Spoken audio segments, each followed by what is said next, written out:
Hello, welcome. I'm Peggy, and I do hope that you'll take time to stay with us for our show today because we have some really wonderful information to share with you, and it could be life-saving information. And I'm just delighted. In a moment, I'm going to have the privilege of visiting with her. But Cynthia Fryer is here.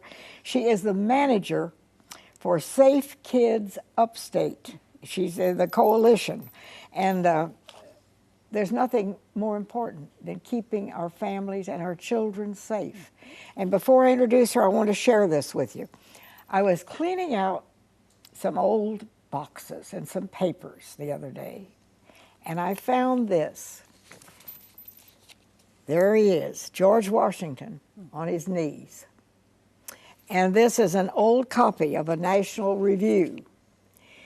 And I thought, I wonder if we would dare put our president or our president-elect or whoever that may be on the cover in this pose today.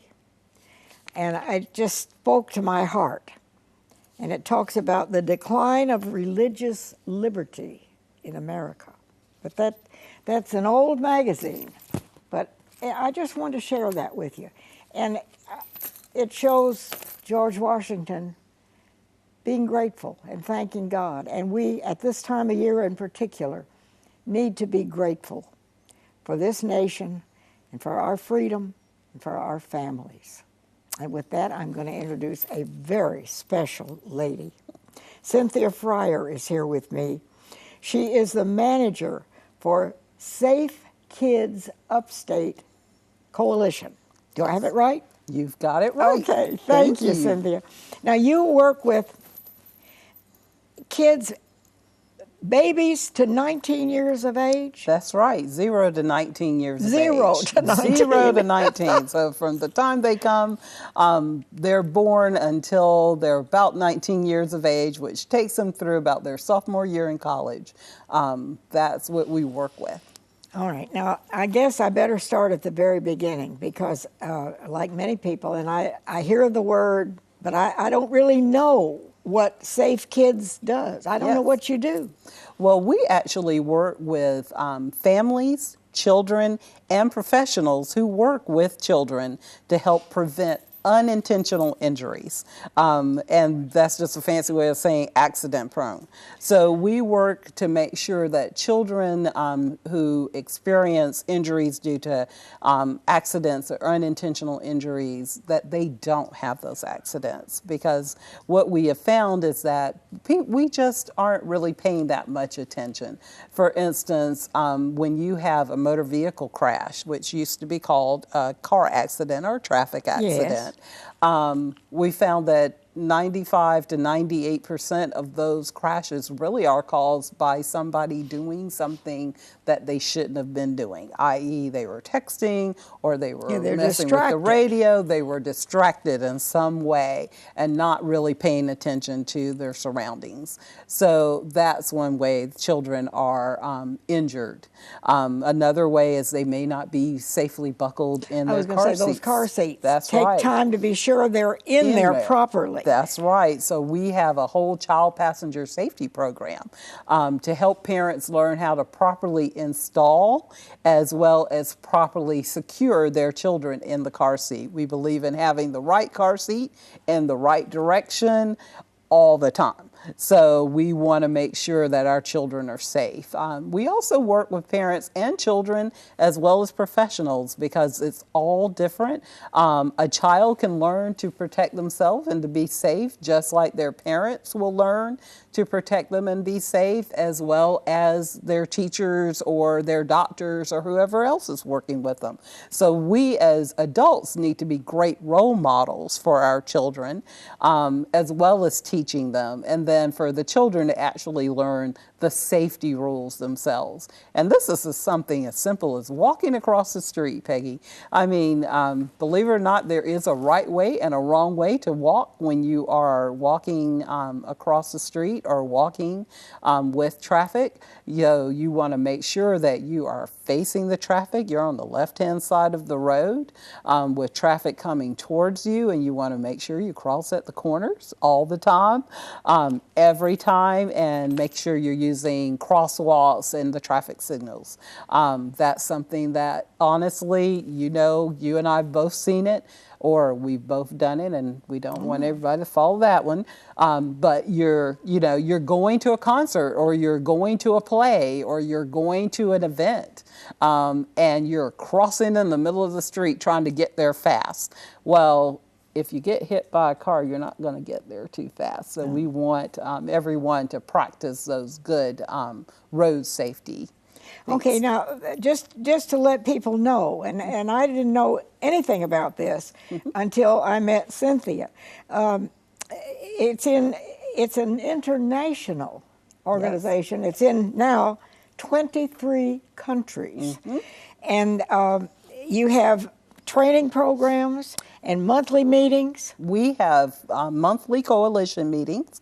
Anyone can participate in those monthly coalition meetings. And you don't charge money to join, or you don't have monthly dues or anything like that? No, we do not do that. Sponsorships and grants are how we garner support. So anyone can come. Our coalition meetings are every fourth Tuesday of the month from 12:30 to 1:30. We have law enforcement, all our first responders, firefighters. We have school teachers sometimes participating, as well as other organizations that participate. Anybody who works with children is welcome to come and participate in the coalition meetings. Or if you have children. Or if you have children, yes, right. I think sometimes the things that we just don't think about it. And so if you have sitting out on a table, for instance, some medication that is legal, I mean, it's been prescribed by the physician, and you leave it there. Well, children, especially little children, they're curious. They are curious, and the colors of the pills and the medication, they're attracted to it. So they're going to come up and they're going to see what it is. The first thing you know, in the mouth. It goes right in their mouth, and you have a situation where you'll need to call poison control. So you really want, that's the other thing. We talk about putting medications up and away, but also educating parents about the fact that they're very young children. The medication is often liquid, and it's often based on their weight. So believe it or not, it can be a medication that's prescribed for your child, and because you're using the kitchen teaspoon or the measuring spoon, not the device that comes with the medication, trying to make sure you can overdose your child. So we talk about, we have free medication schedules that parents can get, that they can schedule out how they do their medication, as well as encourage them to get the dosing spoon that comes with the medication, or the dosing device. Sometimes it's not a spoon, sometimes it's an actual syringe, or sometimes it's a little cup that comes with the medication. So it's very important to use the correct dosing. So Safe Kids Upstate, you reach out in all areas of safety. We do, at Putting home, kids at play, in the car at school, seat and and making sure they're fastened in there properly. That's right. Not leaving medication out. Doing simple things that we know, but we forget. Exactly. How to properly fit your child for a bike helmet. We do that. We have 8 life jacket loaner boards throughout Oconee County at their lakes, so that people who may be going out to the lake and may not even think about going out on the water until they get there, will be able to put on a life jacket and be safe while they're out. A properly fitting life jacket. So, well, now, do you have programs where you go in and talk to people and talk to schools or businesses, or how do people find out about you? Actually, we are quite busy. People call us all the time. We go into schools, PT PTA, PTSA meetings. We go into churches, any community organization. They call us. We now have a schedule that, unfortunately, it takes you about 6 to 8 weeks to get us. We need a little lead time because we really are booked that far in advance.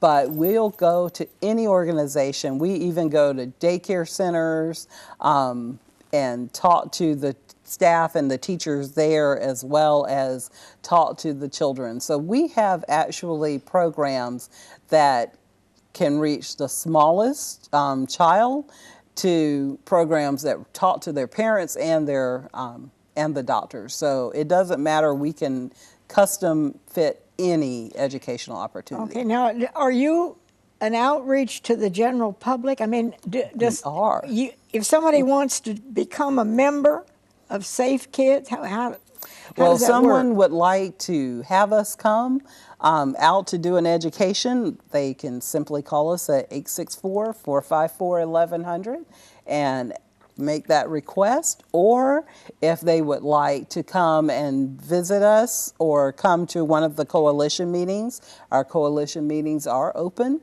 so they can come any fourth Tuesday of the month and come and join us at a coalition meeting from 12:30 to 1:30.